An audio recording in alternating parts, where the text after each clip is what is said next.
How about that Saudi blood money? That's right.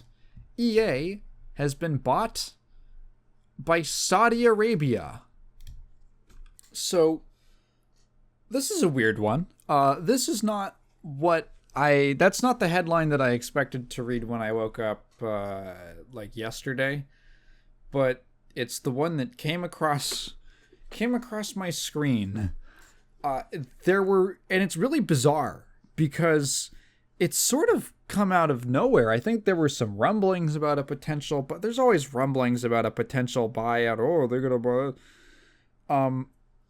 But EA has not been in, like, as far as I know, dire straits where I would have expected this to happen to Ubisoft before EA, because this isn't just a buyout. This is a leveraged buyout to private equity. And that's like its own subcategory. That's its own subset of trickery.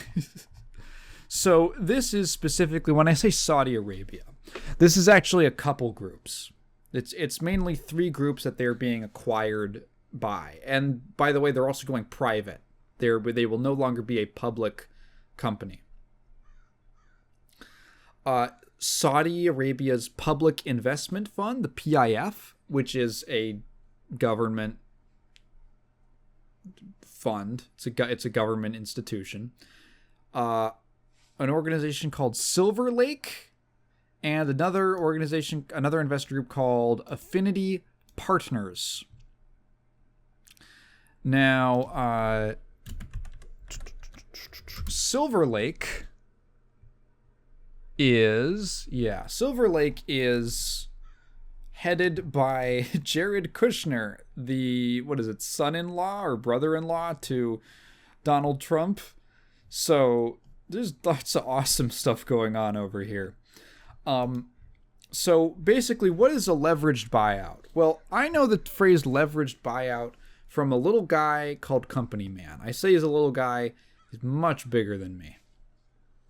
Company Man is this awesome YouTube channel that's been making videos about companies for, probably like 7 or 8 years now. And every week he somehow manages to come up with a new interesting thing to talk about. One of his most common types of videos is, why did this company fail? And if you watch enough of these, you get very familiar with the concept of a leveraged buyout. So essentially what happens is these investment groups want to acquire a company, in this case EA. They need to pay the owners of EA a certain amount of money of whatever the evaluation of the company is. Maybe they don't have all of the money to cover that. So a portion of the funds are actually basically a loan. It's debt financing. In this case, the buyout is $55 billion total. $36 billion is being covered by the actual investment groups. The other $20 billion is coming from JP Morgan Chase. $20 billion of debt. And mind you, the way that these things tend to work is that debt isn't usually on the investors. It's actually on the company itself to essentially prove that it was worth that much money by paying it off.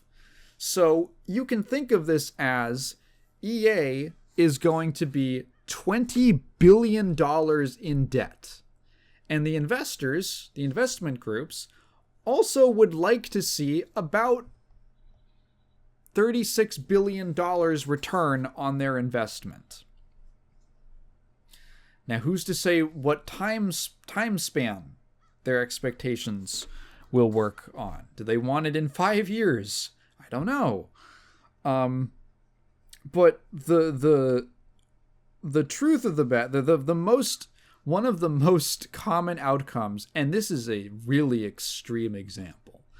There's an article here from The Verge, courtesy of Jay Peters, where they get a quote from a person named Mona Ibrahim, who is a former lead counsel at Epic Games. Wrote a post about this buyout on LinkedIn. She said, leveraged buyouts leverage debt, which usually means more layoffs, smaller budgets for growth, and fewer risks. For an industry that thrives on invention, this seems problematic. They reference another... This is the quote I was actually looking for. I'm so stupid I couldn't find the right quote.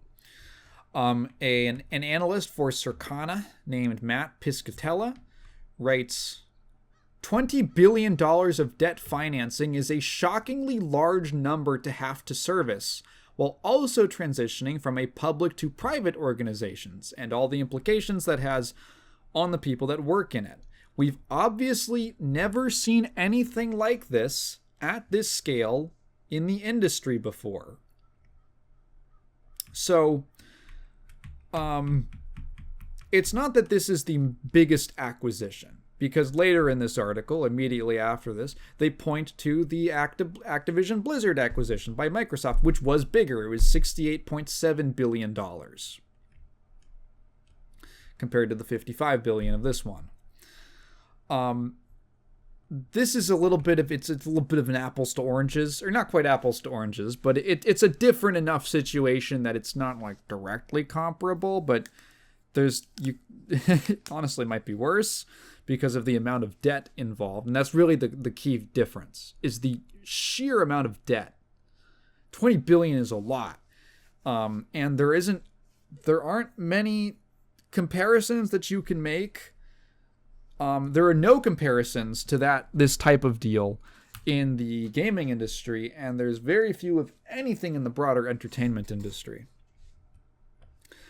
This, of course, the Activision merger resulted in tons of layoffs across the whole company, across all their divisions, and a lot of pains and not a lot of returns on it.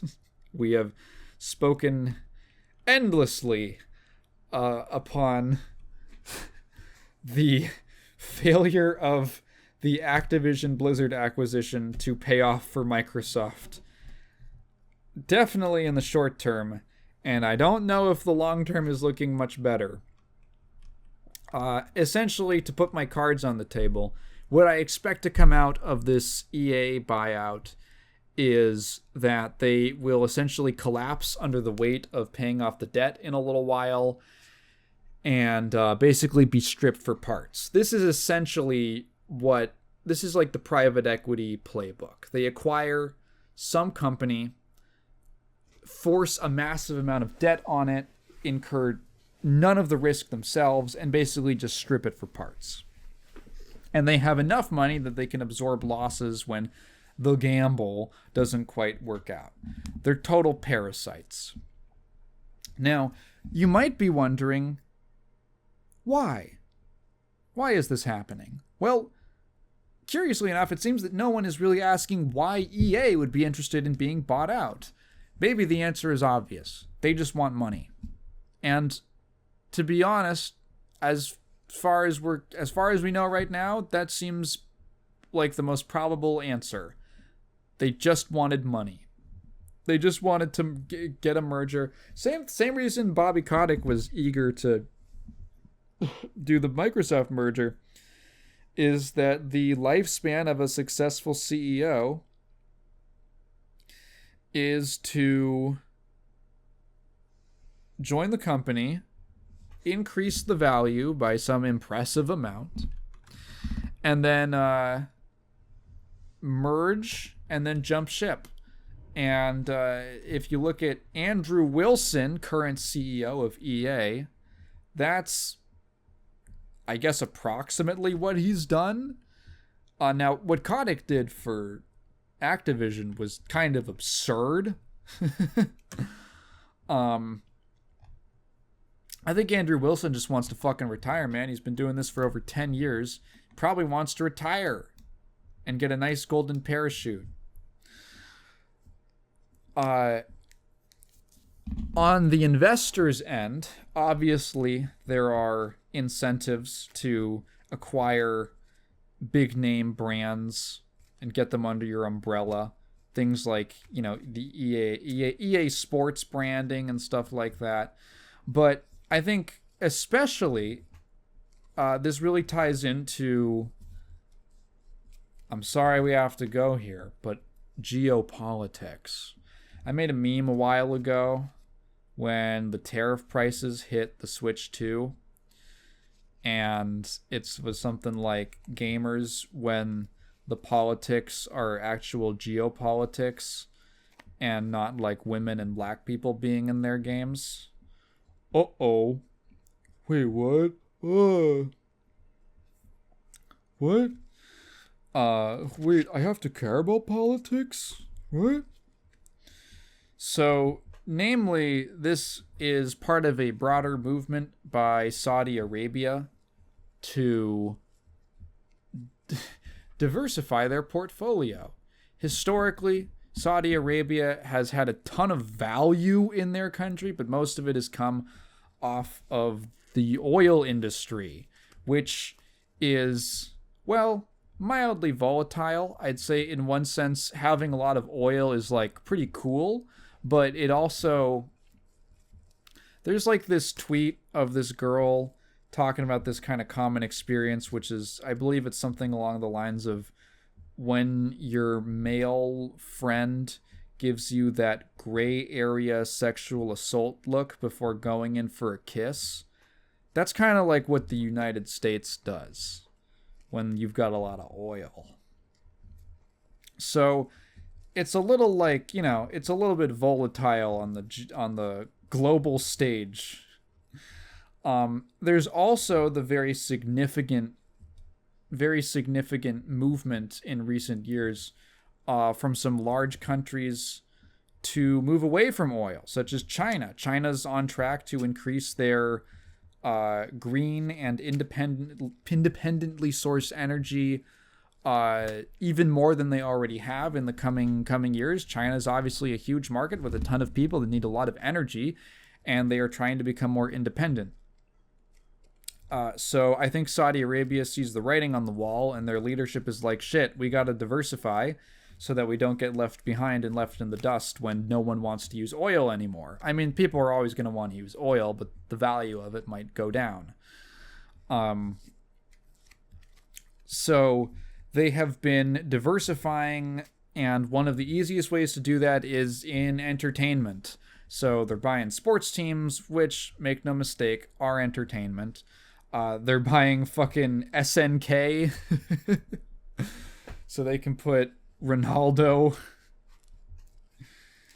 in Fatal Fury. They are doing a bunch of entertainment things. They're hosting like concerts and comedy festivals and the Esports World Cup and all that. People call it sports washing. A lot of people think that it's just to improve their image, and like, yeah, I guess so. That is part of it. I honestly don't think a lot of people are really aware of Saudi Arabia's image, besides being the guys with all the oil. Like, they don't know how much slave labor and misogyny and what else do they do over there? Just like horrible treatment of citizens is codified into law over there.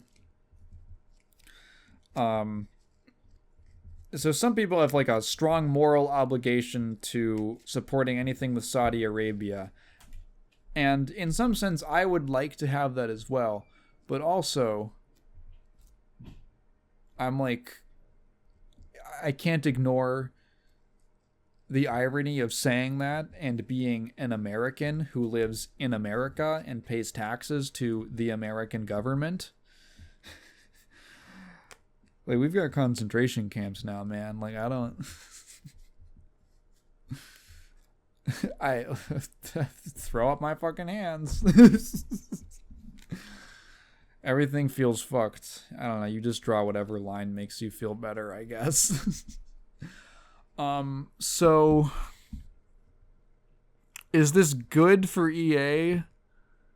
Probably not. In fact, hang on. Let me look up something. EA layoffs. So news about. Okay, so the most recent stories are all. Hang on. Before. Let's say. Like a few days ago. Nine. We're gonna do some live investigation. Like 9/20/2025.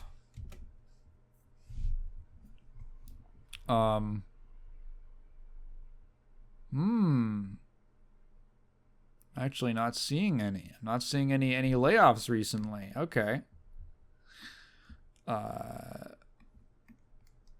This is definitely going to result in layoffs. Everything's going to result. I've been calling the